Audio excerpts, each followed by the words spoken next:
자, 이제 둘째 시간입니다. 저 이제 유치권 들어갑니다. 자, 먼저 자료부터 봐야 되겠죠? 자, 자료 피세요. 자, 오늘 받으신 자료를 피시면 되겠습니다. 8월 12일자 자료예요. 8월 12일. 자, 109번 보겠습니다. 109번. 자, 유치권에는 추구표가 없습니다. 추구표. 이 추구표라는 건 쫓아가는 효력을 말하는 거죠. 그게 없다. 그래서 유치권자가 이런 가치 변형물에다가 효력을 주장하는 물상대위권 행사할 수 없죠. 그리고 목적물이 매각됐을 때 돈으로 바뀐 형태, 우선 변제권 행사도 못한다. 근데 경매 청구는 또 할 수 있죠. 주의하시기 바랍니다. 자, 110번 유치권자는 물권적 청구권이 준용되지 않기 때문에 유치권의 기한 물권적 청구권 이런 거는 허용될 수 없습니다. 111번 결련성 지문입니다. 임대차 보증금, 권리금, 그리고 부속물 지상물의 매수 청구권, 매매대금 채권, 그리고 신탁자가 수탁자에게 지급했던 그 자금에 대해서 행사하는 부당이득 반환 청구권. 이것들 전부 다 결련성 부정되는 것들이죠. 따라서 유치권 행사를 할 수가 없다. 자, 여기서 지금 부속물 지상물 매수 청구권하고 매매대금 채권은 결국 속성이 같은 거죠. 매수 청구권 행사를 하게 되면은 매매 계약이 성립되는 것이기 때문에 그 채권은 매매대금 채권 되는 거죠. 자, 매수 청구는 주로 뭐 임차인이 할 수도 있지만 예를 들어서 뭐 의리지상권자예요. 의리지상권자면은 토지 빌려 쓰다가 토지 위에 있는 건물을 팔 수 있죠. 그게 지상물 매수 청구자예요. 지상물 매수 청구. 그러면 지상물 매수 청구권을 행사하면 이 매수 청구가 형성권 맞습니까? 형성권. 이게 형성권이기 때문에 형성되는 거죠. 뭐가 형성돼요? 매매가 형성되지. 매매가. 지상물을 객체로 해서 매매가 만들어지는 거죠. 매매가. 그러니까 지상권자가 매도인 되는 거죠. 매도인. 건물 파는 사람. 매도인 측. 갑이 매수인 되는 거잖아요. 사야죠.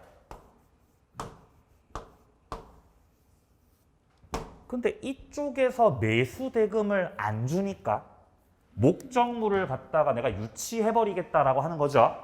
자, 그러면 결국 을이 가지게 되는 채권, 매도인으로서 가지게 되는 채권은 물건으로부터 생긴 거다, 매매로부터 생긴 거다. 매매로부터. 그러니까 이게 매매대금 채권이라는 거예요. 매매대금 채권이다. 그래서 결련성이 인정이 된다, 안 된다? 인정이 안 된다는 거죠. 그러니까 뭐를 행사 못한다? 유치권. 행사를 할 수가 없다는 겁니다. 자, 아니면요. 을이 만약에 전세권자면 건물을 전세 들어갔다가 그 건물에다가 뭔가 부속물 설치했고 그 이후에 또 매수 청구할 수 있죠. 그러면 전세권자가 행사하게 되는 부속물 매수 청구. 역시 부속물 매수 청구권을 행사를 하게 되면 부속물을 목적으로 하여 매매가 형성되는 것이고, 그러면 역시 똑같죠. 전세권자 쪽이 매도인 측, 이쪽이 사야 되는 측, 매수인이죠. 그럼 역시 얘가 갑한테 받아야 될 돈, 그 채권은 매매로부터 생긴 채권이기 때문에 결련성이 부정된다는 겁니다. 자, 112번 채무 불이행에 의한 손해배상 청구권 원채권의 연장이라 보아야 할 것이므로, 이 연장이라는 표현을 잘 보셔야 돼요. 연장. 그 공사할 때 그 연장 아닙니다. 그죠? 연장선 할 때 연장. 축구할 때 연장전 할 때 그 연장이에요. 을이 임차인이에요. 임차인. 근데 임차인이 목적물을 사용하다가 목적물에다가 비용을 투입할 수 있겠죠. 그러면 필요비는 즉시 청구, 유익비는 임대차 종료 시 청구할 수 있죠. 임차인이 임대차 끝나고 나서 임대차가 다 종료가 되고 나서 임대인을 상대로 하여 비용을 청구했습니다. 비용 상환 청구. 내가 비용을 지출했으니까 비용 주세요 청구했어요. 빨리 청구해서 받아내야 됩니다. 왜냐하면 임대차 종료하고 임대인이 목적물 반환받은 날로부터 6개월 내로 행사할 수 있으니까. 근데 비용 청구했는데 얘가 비용을 줘요, 비용 안 줘요? 비용 안 주는 거지. 비용 안 줍니다, 갑이. 그러면 비용을 안 주니까 비용 상환 청구가 결련성이 인정되기 때문에 이거를 가지고 유치권 행사. 이거 돼야 안 돼요? 되죠. 그러니까 세입자가 유치권 주장하고 나서는 거예요. 비용을 안 주니까.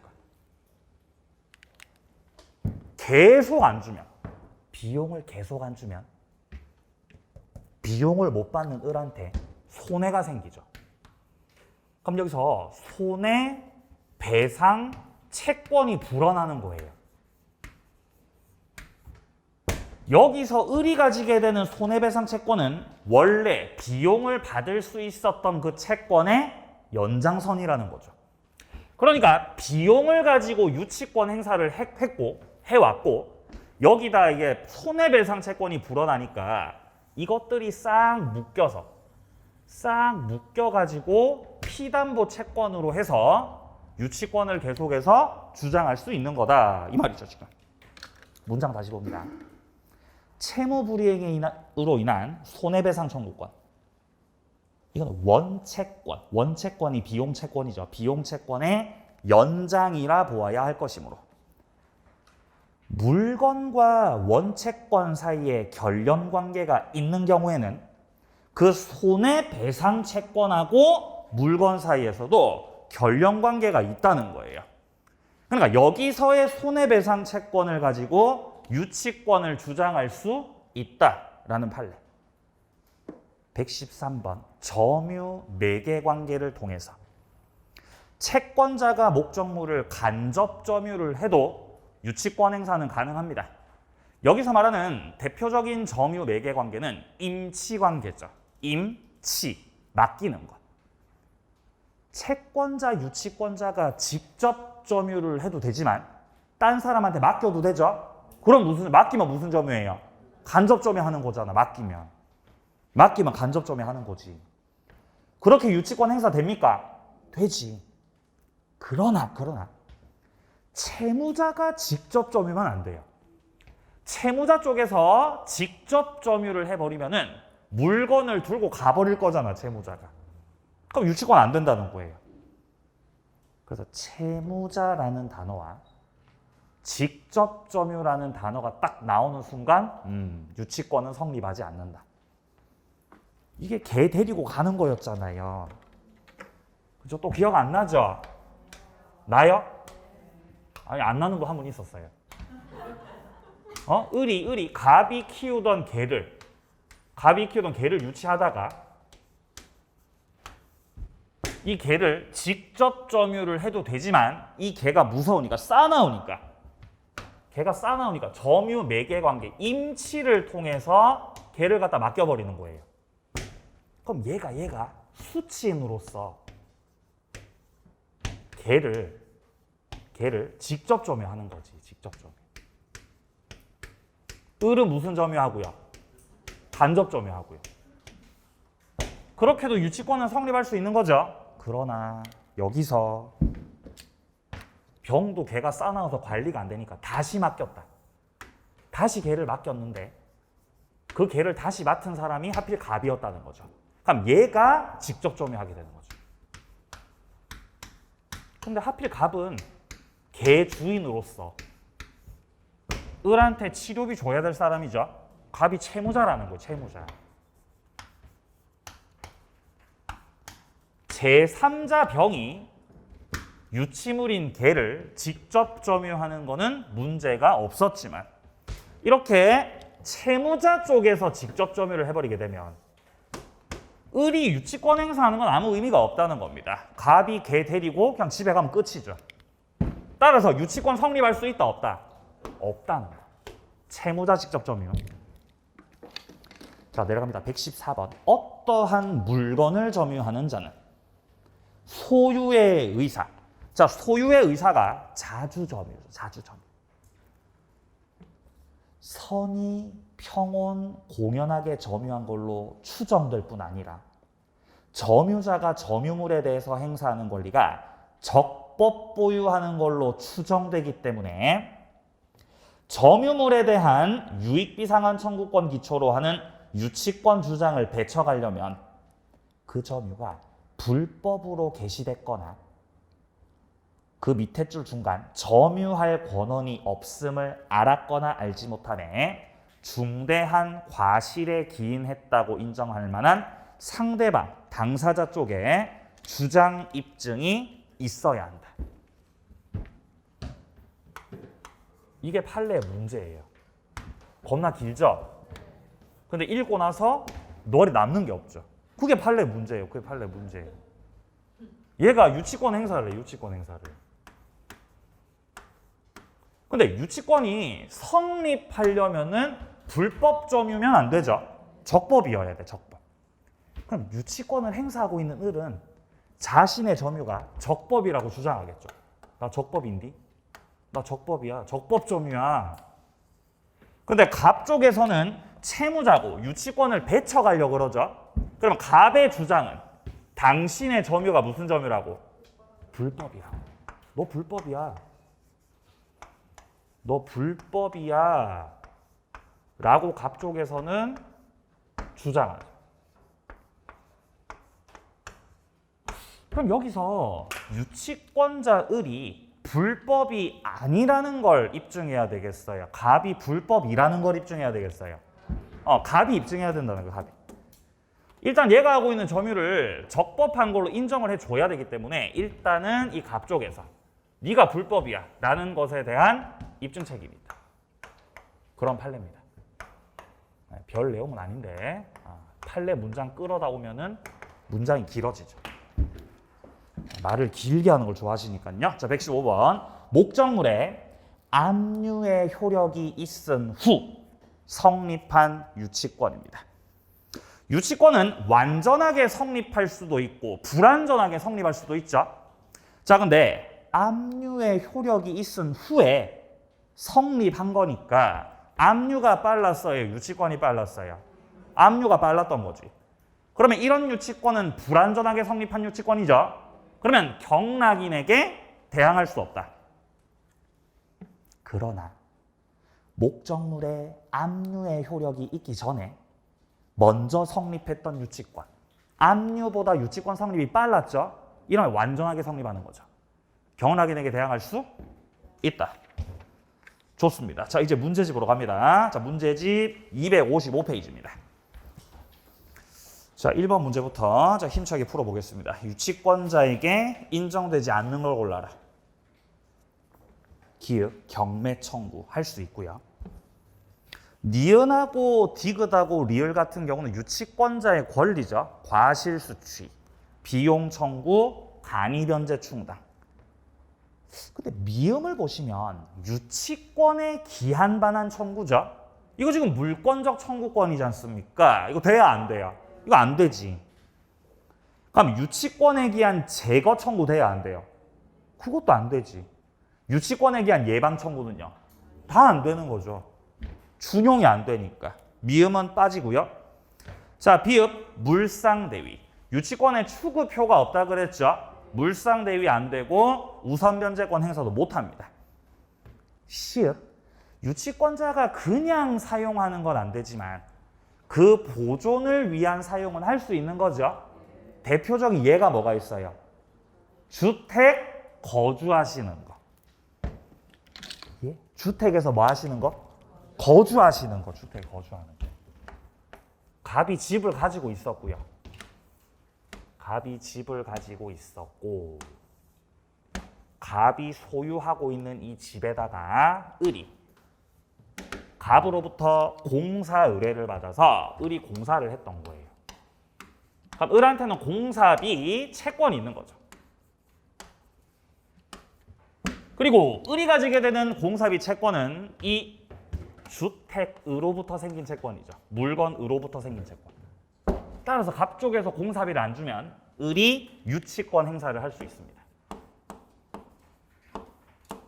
유치권자 을이 주택을 점유하고 행사를 하다가 유치권 행사를 하다가 이 주택에서 아예 눌러 앉아 거주해야지. 이게 무슨 사용이라고? 보존을 위한 사용이라고요. 따라서 유치권자가 주택에 거주하기 위해서 채무자 갑한테 동의 받아야 돼? 동의 안 받아도 돼? 동의 안 받아도 돼요.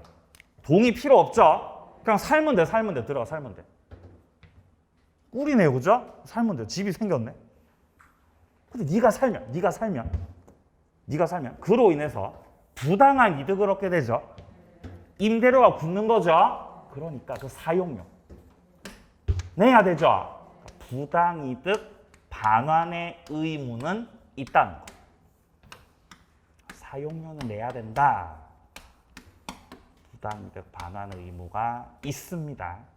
사용료 내야 돼. 그럼 을한테 부당이득 반환 의무가 있다는 건 갑 쪽에서는 부당이득 반환 뭐 할 수 있다? 청구할 수 있다는 거죠. 네, 그러니까 항상 한 개를 알려드리면 두 개를 깨달으셔야죠. 을이 의무를 지고 있으니까 갑은 청구할 수 있다구나. 그러면은 시읒은 인정되는 권리인 거죠. 자, 따라서 인정되지 않는 거는 미음과 비읍. 정답은 2번이었습니다. 자, 다음 문제 뒤로요. 5번 문제 가겠습니다. 5번. 자, 유치권에 관한 설명으로 옳지 않은 겁니다. 1번. 점유의 상실로 유치권은 소멸한다. 유치권에 있어서는 이 점유가 생명줄이죠.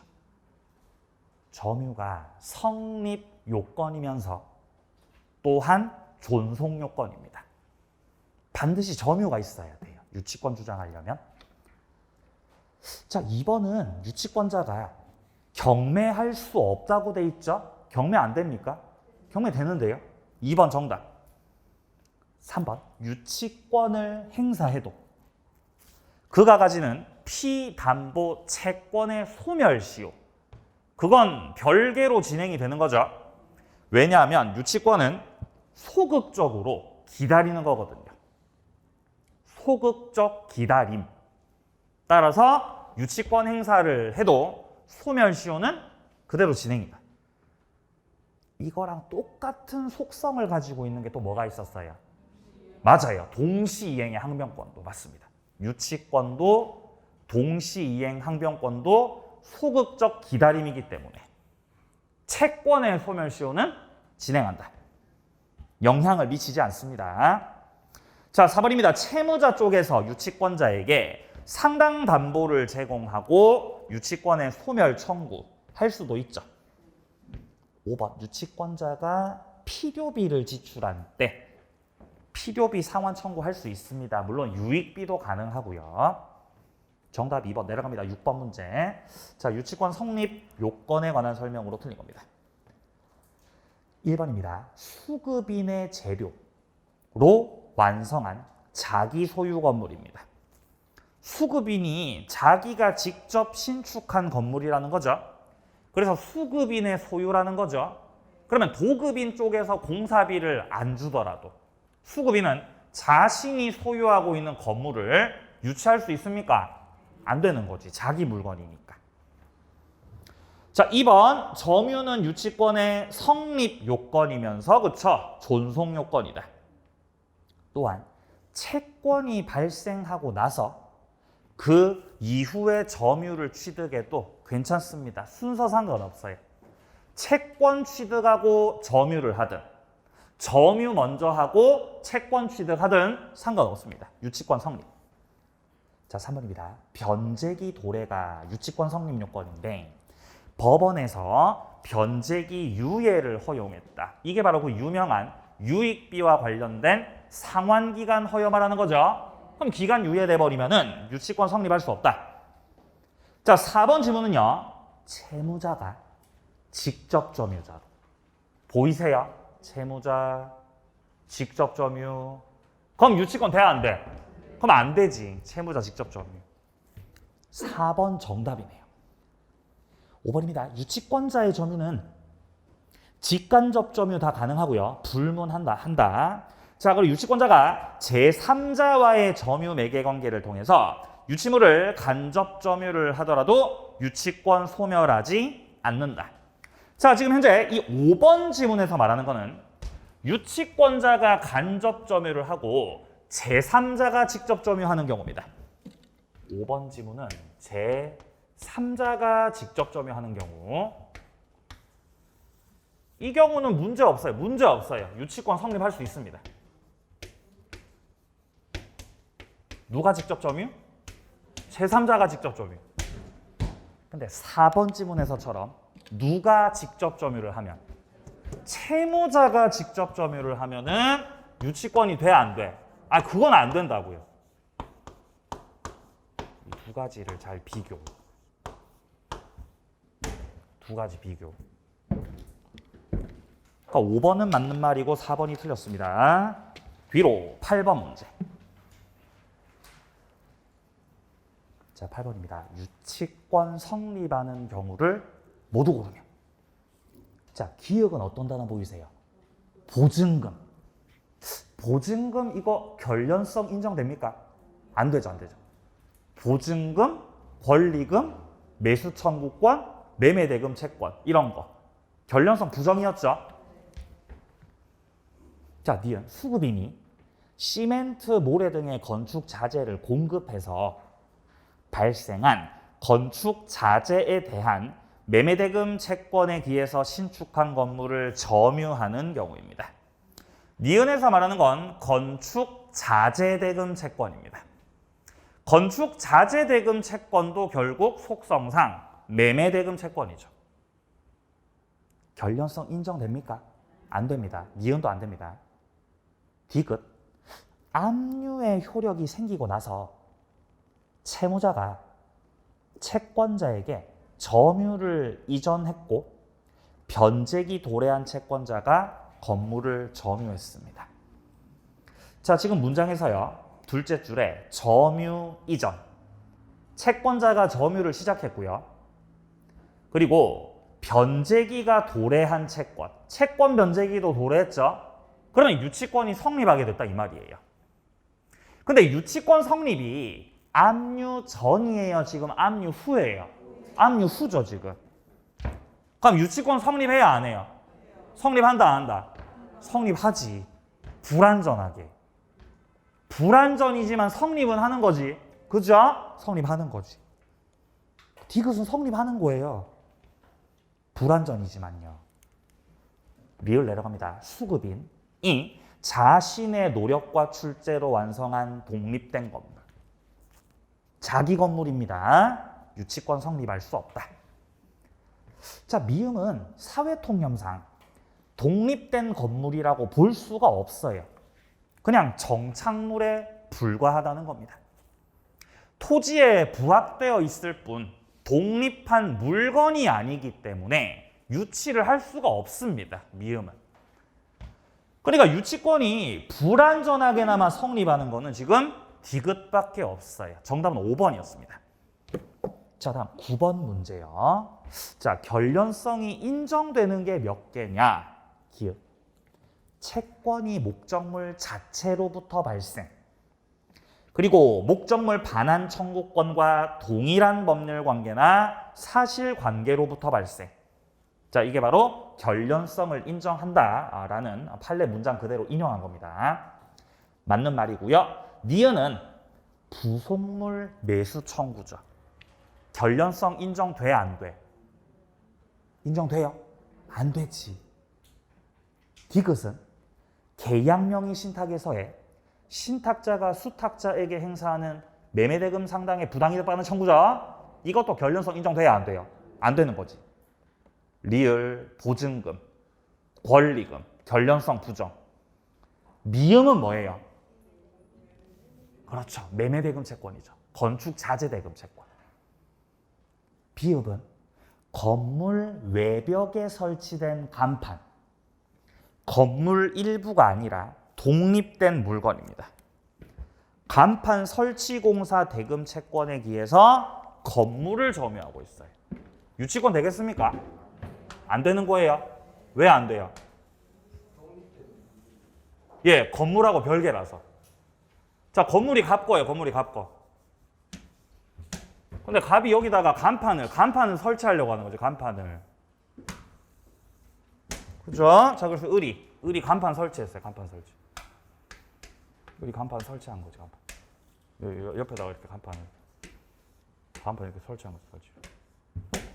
간판 설치했습니다. 근데 설치비 줘, 안 줘? 안 준다. 갑이 안 준다고. 그럼 얘가 건물 유치해야 돼요? 간판 유치해야 돼요? 간판을 유치해야지. 그럼 건물에 올라가야 돼요? 간판에 올라가야 돼요? 간판에 올라가지. 간판에. 간판비를 안 주고 있으니까. 건물하고 간판하고 같은 물건이에요? 별개예요. 별개죠. 자, 건물이라는 물건하고 간판하고는 별개다. 근데 간판 설치비를 받지 못했던 을이 내가 건물을 유치할게. 건물을. 이 간판비 안 주니까 그건 안 된다는 거죠.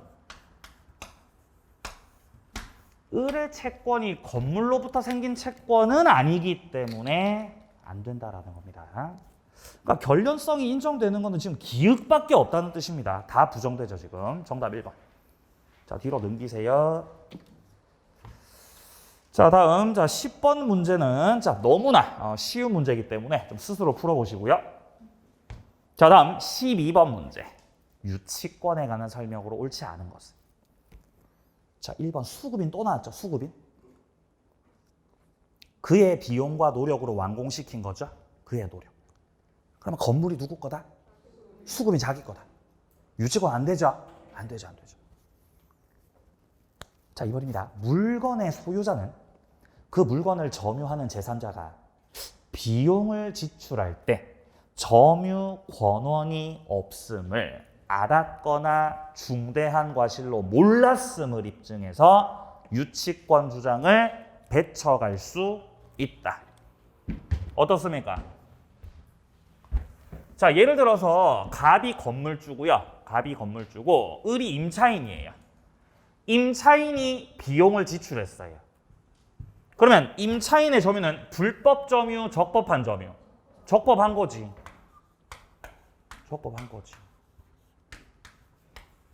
그러니까 비용 청구권을 가지고 유치권을 행사할 수 있었던 거죠. 근데 만약에 을이요, 갑의 건물을 무단 점유하다가 무단으로 점유를 하다가 선생님 저 비용 들어갔는데요? 저 비용 청구 좀 할게요.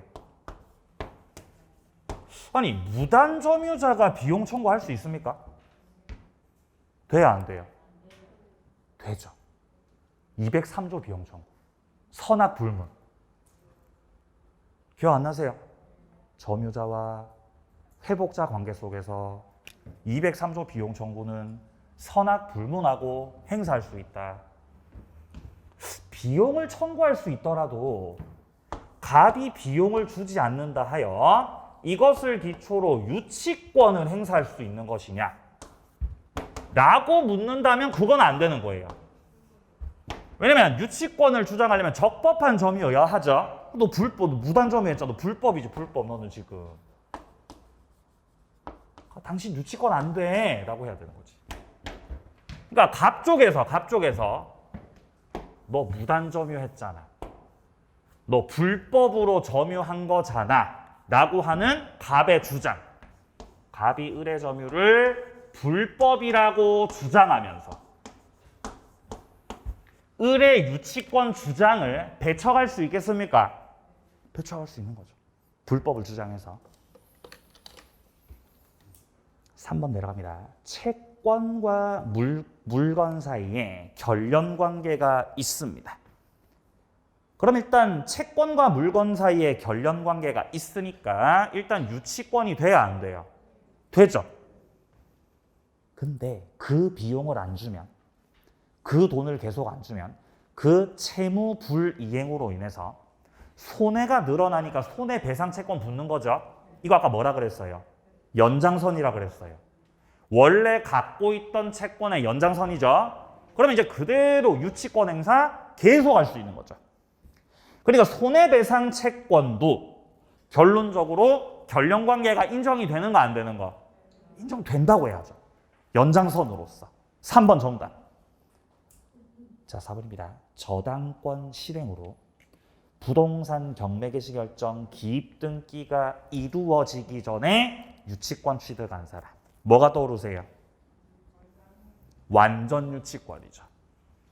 현재 이 문장에서 경매 개시 결정의 기입 등기를 두 단어로 줄이면 압류입니다. 압류. 압류가 되기 전에 유치권 취득했다 이 말이죠. 완전 유치권인 거죠.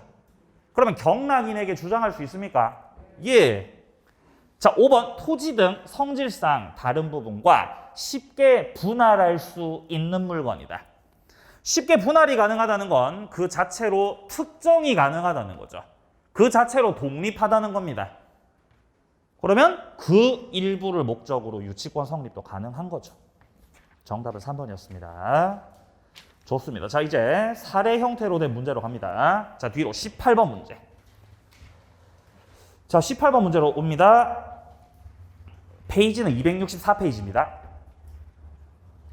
갑은 을의 건물을 보증금 1억에 3년 임차. 을과 협의해서 건물을 수리했고요. 수리비 1,000만 원을 임대차 끝나고 받기로 했습니다. 그런데 임대차 기간이 만료됐음에도 역시 수리비를 주지 않는 거죠. 그럼 현재 여기서 누가 임차인이에요? 갑이 임차인이죠. 임대차 끝났죠? 그러면 임차인 갑이 을한테 받을 돈은 첫 번째 보증금 받아야죠. 그리고 수리했으니까 수리비도 받아야 되는 거죠. 자, 여기서 셋째 줄에 나오는 지금 보증금. 하지만 이 보증금을 가지고 동시이행 항변은 할 수 있겠지만 유치권은 돼, 안 돼? 그건 안 되죠. 결련성 부정. 근데 수리비 채권은 결국 비용 상환 채권 아니겠습니까? 이거는 유치권 행사가 가능한 거죠. 두 채권의 속성이 다릅니다. 자, 기응 내려갑니다. 보증금 반환 청구권에 기해서 갑은 유치권 주장할 수 없다. 맞습니까? 예. 뒤에 건물 수리비 채권에 기해서는 유치권 행사 가능합니까? 이건 결련성 인정입니다. 가능하다. 디귿 갑은 수리비 채권에 기한 유치권자로서 을의 승낙 없이는 건물에 거주하면서 종전대로 사용할 수 없다. 할 수 있습니까? 디귿을 보면 뭐가 떠오르세요? 보존 사용이요. 주택 거주하는 거. 승낙 안 받고 할 수 있죠? 보존 사용. 리얼 유치권자가 종전대로 건물을 사용합니다. 부당이득 반환 의무도 성립이 안 돼요? 부당이득 반환의 의무가 성립이 안 됩니까? 성립이 되는데요. 부당이득 반환해야 되는데요. 즉 뭐를 내야 되는데요? 사용료 내야 돼요. 거주는 하실 수 있지만 임대료 내야 되는 거지. 임대료는 내야 된다라는 점에서 요즘은 틀렸고요. 자, 미음 을의 건물이 병에게 경매가 됐습니다. 자, 비록 경매가 되었더라도 이미 유치권이 성립했던 상태에서 경매가 된 거니까 완전 유치권으로 봐야 되겠죠. 경매가 되어도 유치권은 소멸하지 않고요. 경락인에게까지 유치권 행사 가능합니다. 따라서 옳지 않은 거는 디귿하고 리을이 되는 거죠. 정답은 3번이었습니다. 자, 20번 문제 갑니다. 옳은 것은 불법 점유자 유치권 안 되고요. 2번 유치권 행사해도 채권 소멸 시효는 진행되는 거고. 3번 유치권자가 채무자 승낙 없이 사용되어 담보 제공을 할 수가 없는데 보존 사용은 할 수 있다. 그죠? 3번 정답이고요. 4번은 경매할 수 없다? 아니요. 경매할 수 있는데요. 자, 5번 공사대금 채권. 유치물인 주택의 거주 사용. 차임 상당 이득은 반환할 의무가 있다고 해야 되겠죠. 비교적 쉬운 문제였네요. 3번 정답. 자, 뒤로 갑니다. 자, 이제 좀 어려운 문제 풀겠습니다. 23번 문제.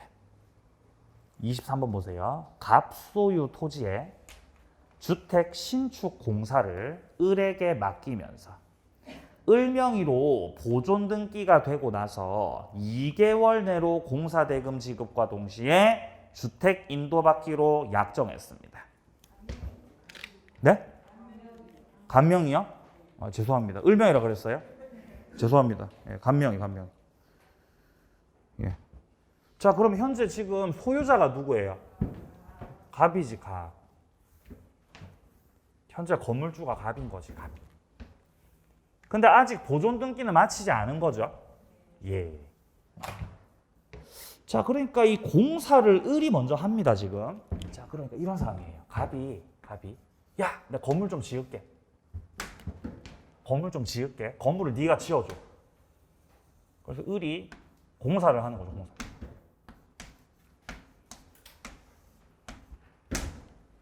공사를 하고 건물을 짓는 거죠, 건물. 그래서 일단 건물을 신축한 건 수급인 을이지만 당사자가 특약할 수 있죠.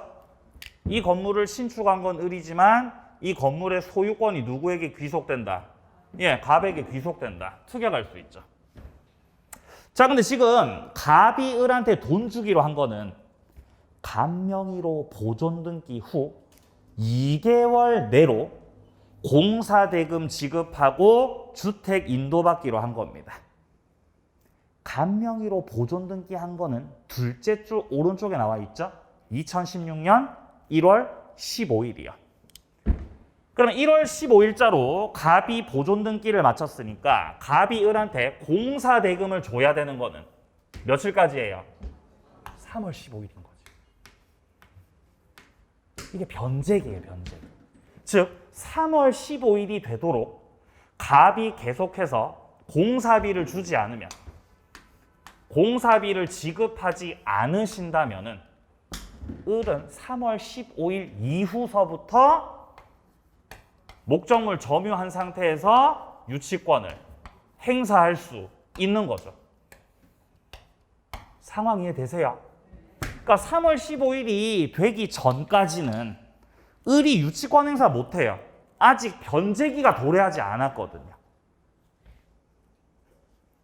셋째 줄 오른쪽.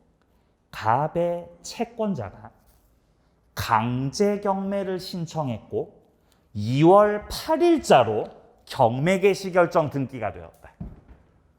갑이 돈을 안 갚았나 봐요. 그래서 갑의 채권자가 있었는데 갑의 채권자 쪽에서 너 왜 돈 안 갚아?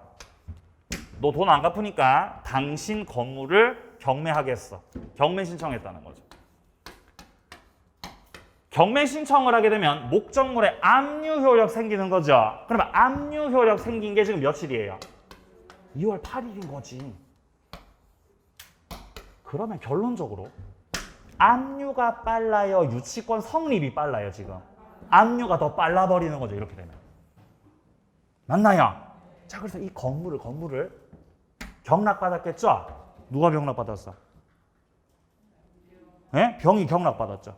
그죠? 병이 경락받았죠. 경락된 건 완납한 병.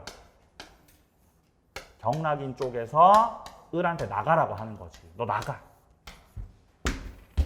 이때 을이 행사하게 되는 이 유치권은 완전한 유치권, 불완전 유치권. 불완전 유치권이죠. 압류보다 늦어버리기 때문에 이게 불완전이에요. 불완전. 따라서 을은 유치권을 경락인에게 주장할 수 있다 없다? 없다는 거죠. 이런 문제였어요.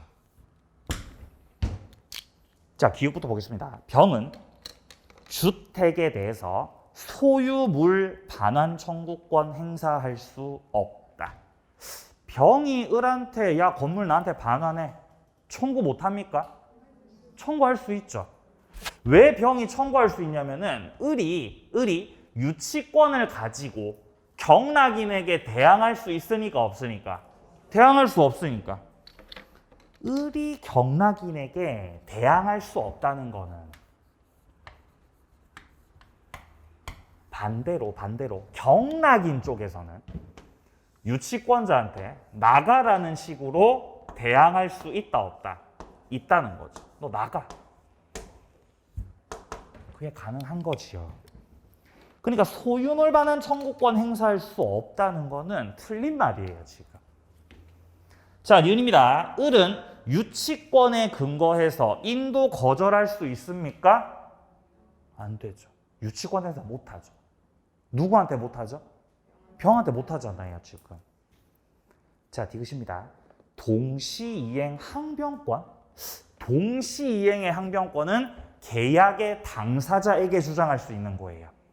항변권은 물권이 아니죠. 그러니까 얘가 항변권 주장하려면은 누구한테만 주장할 수 있다? 갑한테만 주장할 수 있죠. 계약 당사자 아닌 병한테는 항변권 행사 돼, 안 돼? 항변권 안 된다는 거지. 그러니까 디귿은 또 맞는 말이에요. 그러니까 맞는 건 디귿밖에 없었던 거죠. 정답 3번이었습니다. 자, 뒤로 24번 문제. 갑은 X 건물에 관해서 생긴 채권을 가지고 있다.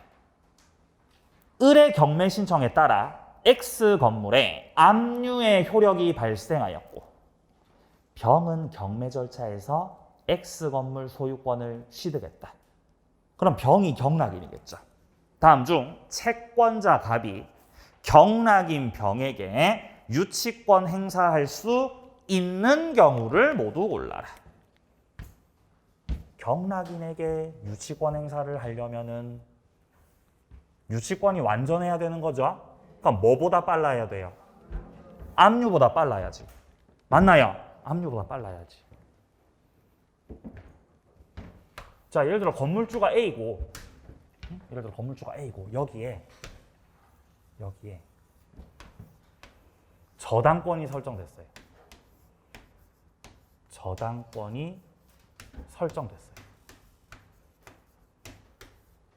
헷갈리면 안 돼요, 이거.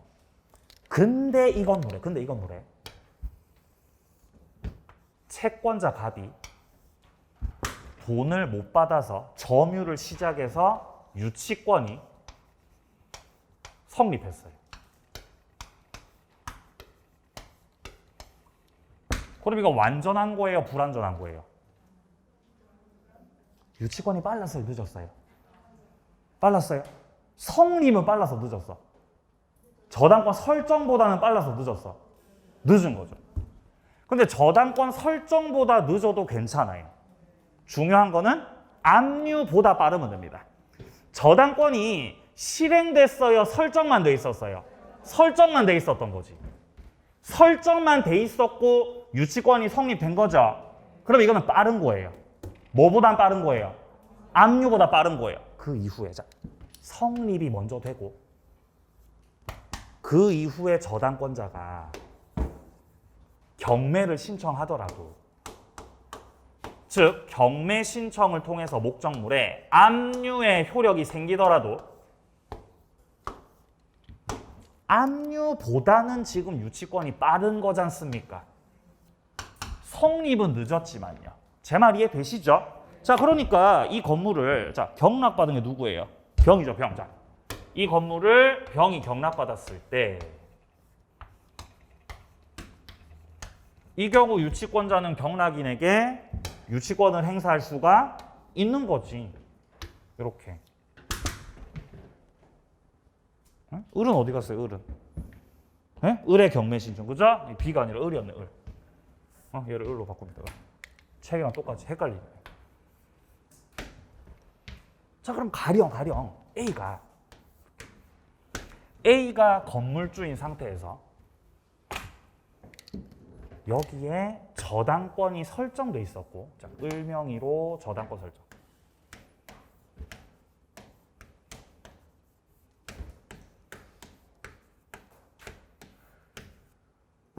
그 저당권이 먼저 실행이 되고, 자, 경매 신청을 먼저 했고 얘가.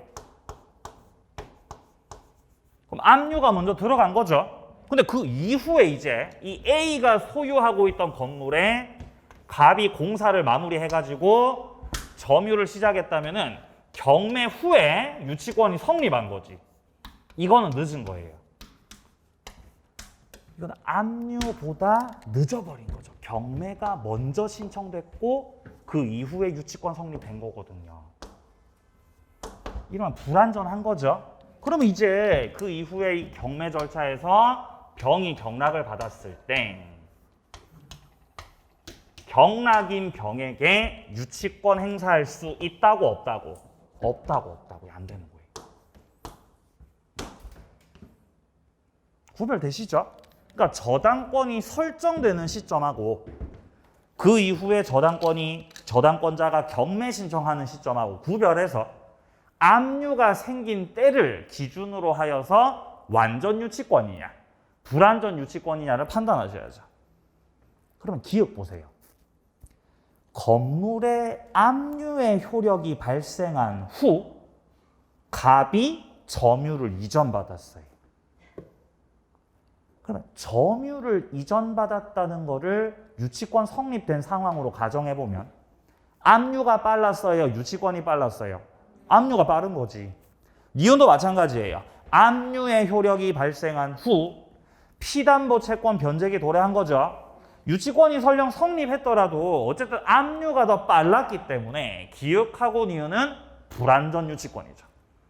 근데 디귿은 건물에 압류의 효력이 발생하기 전에 갑이 유치권 취득한 거죠. 이러면 완전 유치권이죠. 설정보다도 늦게 유치권이 성립한 거는 괜찮습니다. 저당권이 먼저 설정되는 거는 괜찮죠. 예, 압류보다 늦으면 문제가 있는 거지만요. 자, 리을에서도 X 건물에 압류의 효력이 발생하기 전에 갑이 유치권 취득했다. 그럼 여기서 끝나는 거예요. 압류 전에 이미 유치권 성립했죠. 근데 가압류가 유치권자보다 먼저 맞춰졌네요. 괜찮습니다. 압류보다는 빨랐으니까. 그러니까 디귿하고 리을은 완전 유치권이죠.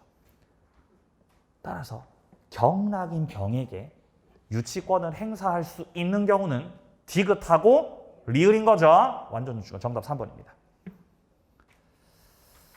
자, 다음. 자, 오른쪽에 26번 문제를 끝으로 좀 쉬겠습니다. 자, 유치권 설명으로 옳지 않은 겁니다. 1번. 유치권 행사가 피담보 채권 소멸시효 진행에 영향 미치지 않는다. 그죠? 소극적 기다림. 2번. 유치권자는 채권 전부를 변제받을 때까지 유치물 전부에 대해서 권리 행사할 수 있다. 이게 바로 불가분성입니다. 돈 다 받을 때까지 목적물 전부 다 유치하는 거. 돈을 반 갚으면 50% 갚으면은 유치도 반만 하는 거예요? 아니요, 다 유치하는 거예요. 언제까지 다 유치해요? 싹 다 받을 때까지.